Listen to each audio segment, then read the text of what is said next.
Eto, Čekaj. A ovo je za otpadke, jel? A to će se pokupiti, baja kada ga boli uvo, pa kuhinje.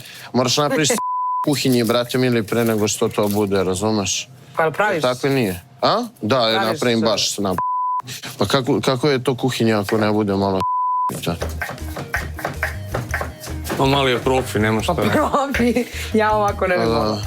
Uskoro 2 minuta, znači imaš još... Uskoro 2. Imaš uskoro 2. Pa do što...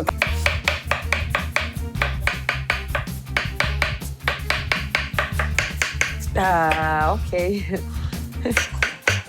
Ima malo i panjeva, ali nema veze, bit će to sve dobro. I šta sad sa kupusom? To je to, pa čekaj, pa stani, pa nije realno, pa ne možete da mu... Pa stačak, deki. Sačekaj, bre, budi dobro tu, bre, viš da treba za ljude se borim tu, ba, razumeš? Dobro, 3,5 minuta je prošlo.